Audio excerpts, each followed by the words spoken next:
toutes et à tous, on se retrouve aujourd'hui pour une toute nouvelle vidéo sur la chaîne Mama le livre. Donc une vidéo encore une fois, un petit peu différente de ce que j'ai l'habitude de faire puisque cette vidéo est filmée à l'occasion d'un événement très spécial. Si vous suivez un minimum l'actualité littéraire, vous devez savoir qu'en ce moment, il s'agit de la première fête du livre jeunesse en France, donc fête intitulée Lire en short, organisée notamment par le CNL, donc le Centre national du livre, qui se déroule du 17 juillet au 31 juillet 2015, donc sur les scènes nationales à Fécamp, à Cergy-Pontoise, etc., à Bordeaux, mais aussi dans vos librairies de proximité. Vous pourrez retrouver tout le programme avec toutes les activités qui sont proposées près de chez vous dans le lien que je vous mettrai en barre d'infos, mais également sur le web. Sur le web, pourquoi? Eh bien parce que nous autres blogueurs littéraires bien entendu et booktubeurs, nous nous sentons concernés par cette fête du livre, notamment pour ceux qui, comme moi, sont de grands défenseurs de la littérature et plus particulièrement de la littérature jeunesse. C'est pour ça en fait qu'on a eu envie de se mobiliser aussi pour cette fête Lire en short, pour qu'elle perdure et qu'elle marque les esprits.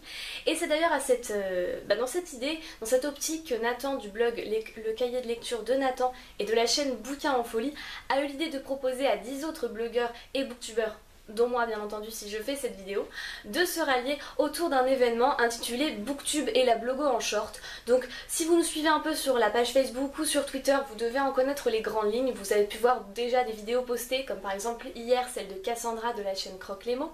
On va vraiment vous présenter, vous lire des extraits. De toute manière tout sera expliqué en barre d'infos, je vais pas m'attarder là-dessus. À cette occasion, j'ai décidé de vous mettre en avant deux livres que j'ai énormément aimés. Ils ont été pour moi des coups de cœur. Et ce sont deux lectures qui sont véritablement totalement opposées, mais qui ont cette petite étincelle qui fait qu'un livre est passionnant. Et je pense qu'il est vraiment intéressant de vous les proposer comme lecture de l'été. Le premier livre, vous en avez peut-être déjà entendu parler, puisqu'il s'agit de Boys Out de Rawia Haroum, publié aux éditions Hachette dans leur collection Black Moon. Donc c'est un roman qui a été très plébiscité par les lecteurs, puisqu'il s'agit du coup de cœur du tremplin Black Moon, donc je vous mettrai un peu plus de détails en barre d'infos. C'est un roman que j'ai lu il y a déjà quelques mois, je vous avais fait une chronique sur le blog, je vous mettrai le lien en barre d'infos, j'en avais également parlé dans la bouquinade, mon émission de radio, je vous mettrai le lien du podcast en barre d'infos également. Et c'est un livre qui m'a tout simplement bouleversée, donc j'ai eu envie de vous en parler. Boys Out, c'est en fait une dystopie, c'est l'histoire de Lyra, qui est une jeune fille qui vit dans un futur régi par les femmes. Les hommes sont bannis dans ce monde, ce sont des animaux, des bêtes à traquer. Ils sont tués après avoir servi à procréer, donc en fait voilà, ils servent juste à faire perpétuer les femmes, le sexe féminin, et après ils sont éliminés. Et donc Lyra est une jeune fille qui va avoir 18 ans, donc l'âge auquel elle doit tomber enceinte pour justement continuer à faire progresser le monde. Et pour elle, sa vie est toute tracée, mais elle va rapidement se rendre compte et bien finalement que peut-être que les apparences sont trompeuses, et au contact d'un jeune garçon appelé Lohan, qui est tout simplement irrésistible, je peux vous le dire, elle va peut-être remettre en question toute sa vie et pourquoi pas toute la société que ses prédécesseuses ont fondée. Ce livre, je vous le recommande pour une simple, seule et bonne raison. Bon, déjà, c'est un livre qui est juste captivant, le rythme est très entraînant, il est très accessible, je peux vous le dire déjà. L'univers est très bien décrit, très intéressant, on se sent bien dedans, on a envie de continuer la lecture jusqu'au bout. Mais en plus de ça, il y a un formidable message qui est implicitement glissé dans ce livre et dont j'ai absolument voulu vous parler. Nous autres jeunes, nous autres adolescents, nous avons tendance un petit peu à mettre un peu des clichés un peu partout, et surtout nous avons tendance à confondre les définitions de certains mots, et c'est notamment le cas pour le mot féministe. Qu'est-ce qu'une féministe? Eh bien, si vous ne le savez pas, je vous renvoie au merveilleux discours d'Emma Watson. Pareil, je vous mettrai le lien en barre d'infos. Ce sera une grosse barre d'infos, je pense que vous l'aurez compris. Une féministe, ce n'est pas quelqu'un qui veut mettre les femmes au-dessus des hommes, c'est quelqu'un qui veut mettre les femmes au même stade que les hommes, sans qu'il y ait de différence en fait, qui veut simplement l'égalité des sexes. Et ça, c'est quelque chose qui me parle vraiment. C'est pour ça que j'ai eu envie de vous présenter ce livre, parce que garçon comme fille, j'ai remarqué qu'autour de moi on avait tendance un peu à me confondre les choses, et c'est pourtant très important de bien comprendre l'égalité des sexes, et c'est exactement ce que fait Rawia dans cet ouvrage et ce qui m'a plu. En plus de traiter des thèmes assez difficiles comme le viol ou les violences conjugales de façon toujours un peu plus pédagogique, j'ai envie de dire que ce qu'on peut voir dans des reportages ou dans des téléfilms comme L'Emprise par exemple, qui au passage est un téléfilm que je vous recommande vivement, mais on n'est pas là pour parler de ça. C'est un livre en fait qui, grâce La fiction parvient à mettre des mots sur des mots, M-A-U-X, qui ne sont pas forcément très bien expliqués, très bien compris. Je suis en train de voir qu'il y a un reflet depuis tout à l'heure dans la couverture du livre, je m'excuse. Et voilà, ça remet beaucoup de choses en question, ça fait comprendre beaucoup de choses et on sort mûré de cet ouvrage et c'est pour cela que je vous le recommande, car en plus de passer un très agréable moment de lecture, vous en sortirez assurément changé. Pour mieux vous faire comprendre un peu l'idée, je vais vous lire un extrait de cet ouvrage qui est au tout début du chapitre 2, donc c'est vraiment un extrait qui ne vous spoile rien, rassurez-vous. C'est un extrait que j'ai choisi parce qu'il présente bien l'état d'esprit de Rawiya. Il met également en avant les raisons de la création de cet univers dystopique, etc. Vous allez vite comprendre de quoi je veux parler. On passe à la lecture. Les attributions des destinées débutent dès la majorité. Dans quelques jours, j'aurai 18 ans. Et je suis anxieuse. Terriblement, atrocement, inimaginablement anxieuse. Anxieuse d'approcher un mal de trop près, d'en toucher un. Mais j'ai surtout peur. Peur de mettre au monde un garçon. On m'obligera alors à procréer de nouveau jusqu'à avoir une fille. C'est la loi, sans appel, sans pitié. Et c'est ça ce qui m'embête, procréer encore. Les hommes nous sont attribués par le plus pur et le plus innocent des hasards. Les rats. Je sors de mes pensées en un sursaut peu élégant. Tout le monde me regarde dans un silence religieux. Oui ? Je te demandais de nous rappeler la raison pour laquelle les hommes ne font plus partie de notre vie. Réveille-toi un peu, me sermonne la professeure Larry, moulée dans sa combinaison en vinyle. Oui, bien sûr. Je me lève sous le regard attentif des autres filles. Je m'éclaircis la gorge. La décision d'exterminer les hommes a été prise par une association de féministes regroupant plus de 50 pays du monde entier, il y a très longtemps, à l'époque de nos arrière-grand-mères. L'association FFM, Filles, Femmes et Mères, est, jusqu'à ce jour, la plus conséquente des associations féministes que le monde a connues. Les femmes, fatiguées de se battre pour obtenir les mêmes droits que les hommes, de subir le sexisme et le machisme, d'endurer les violences conjugales, d'avoir le cœur brisé, ont demandé au gouvernement de faire quelque chose contre cela. Celui-ci a menacé de toutes nous interner si nous ne renoncions pas à cette revendication puérile. Les femmes ne se sont jamais laissées faire depuis ce moment. Ce fut le plus gros soulèvement de l'histoire. Les femmes ont commencé par vandaliser les demeures des hommes politiques de leur pays. Nombreuses, elles ont pris le pouvoir et le mouvement s'est étendu encore plus loin dans le monde, regroupant des centaines de milliers d'adeptes. Femmes au foyer, salariés, SDF, artistes et même politiciennes ont participé à la chute des gouvernements. Il n'était plus question de sentiments, mais de force, de justice. La femme n'est pas un objet, affirmaient les banderoles. Nous ne sommes pas des punching balls, proclamaient les pancartes. La mort n'était pas prévue comme punition au départ. Il était seulement question de se faire entendre et de changer les choses. Mais, alors que la campagne pour ces nouveaux droits prenait une ampleur ingérable, on apprit qu'un groupe exclusivement masculin, pour se rebeller contre ce mouvement féministe, s'était introduit dans une école catholique pour filles en Californie et avait violé les malheureuses avant de les tuer. Dès lors, la peine de mort a été appliquée pour les hommes, sans exception. Je me tais. Tu as condensé les choses et omis plusieurs détails, mais c'est à peu près ça. À présent, récitons ensemble notre dicton sacré. Les autres filles se lèvent toutes, et, la main sur le cœur, nous récitons l'hymne qui fonde notre société. Un parasite vit aux dépens d'un être ou d'une chose sans y avoir été invité.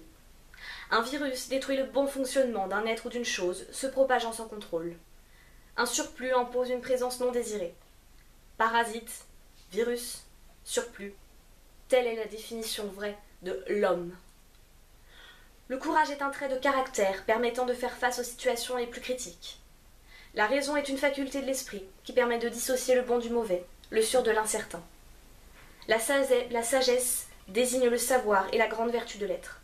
Courage, raison, sagesse, telle est la définition vraie de la femme. Voilà, c'est donc tout pour cet ouvrage. J'espère que je vous aurai donné envie de le lire. Franchement, n'hésitez pas, jetez-vous dessus. Vous ne pourrez que passer un bon moment. Toutes les personnes à qui je l'ai recommandé jusqu'à présent ont absolument craqué pour cet ouvrage.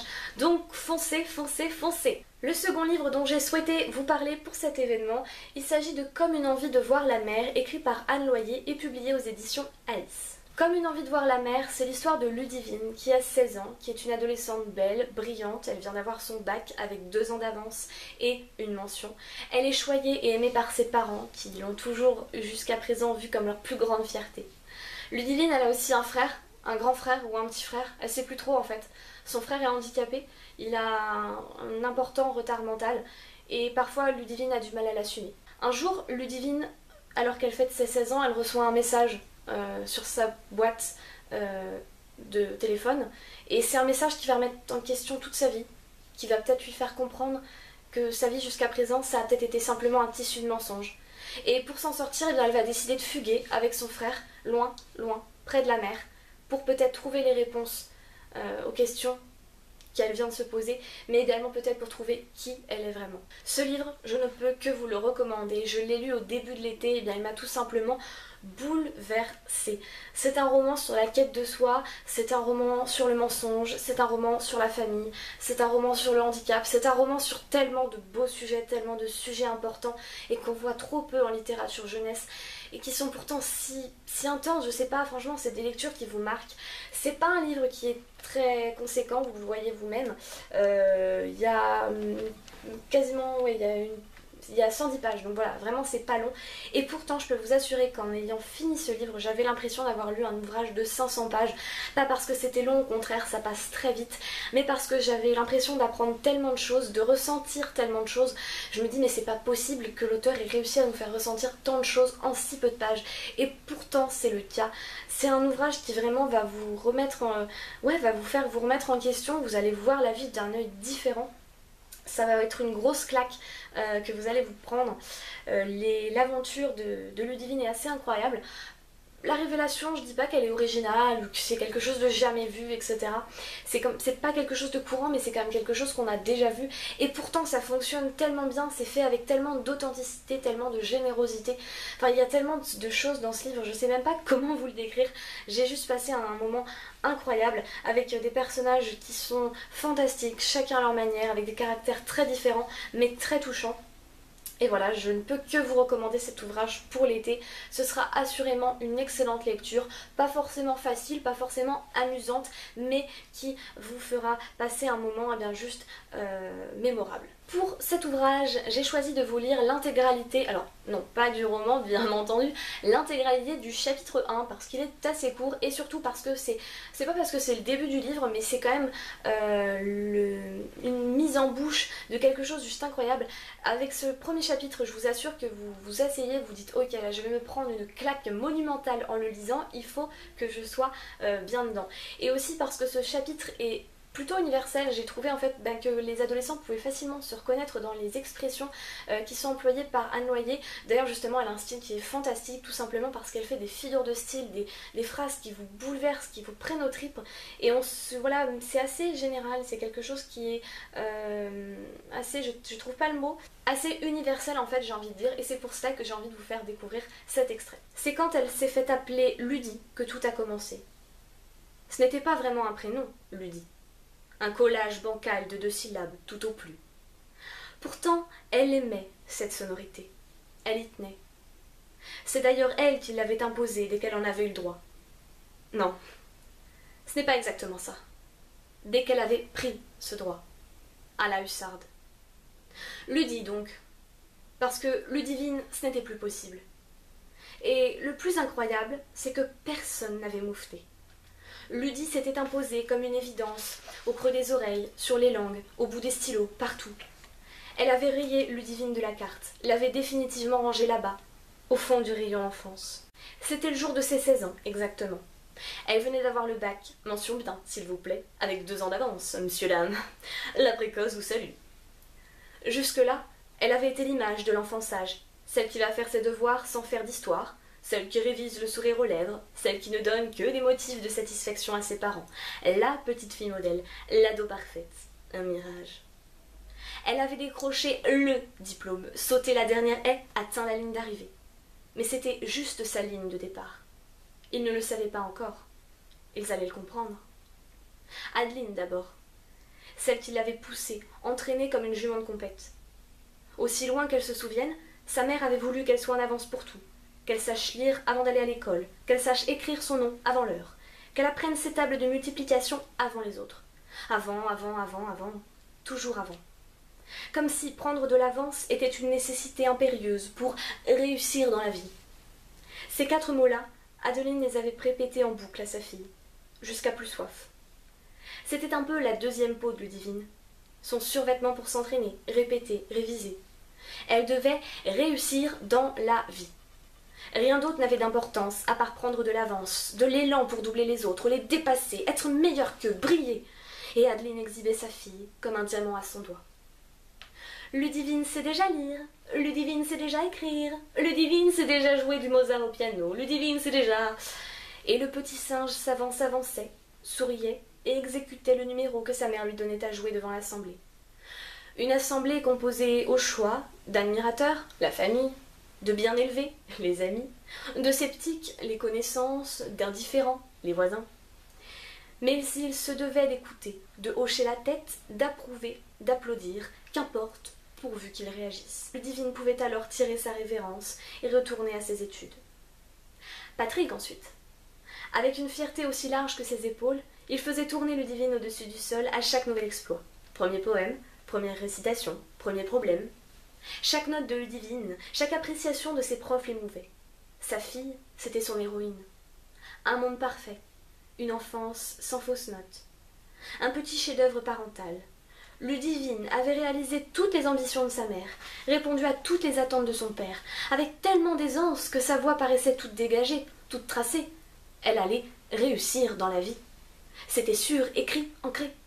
Même l'éducation nationale confortait cette certitude. Saut de classe, félicitations à gogo, encouragement à foison. Il fallait continuer, ne pas s'arrêter en si bon chemin. S'arrêter? La bonne blague. Adeline et Patrick étaient d'accord depuis bien longtemps. Ce seraient les classes prépa, les concours et le choix haut du panier. La crème de la crème des études. La suite logique d'un parcours d'excellence. Aucun souci, aucun doute. Sauf que, le jour de ses 16 ans, une lubie lui a pris. Ludivine s'est appelée Ludie.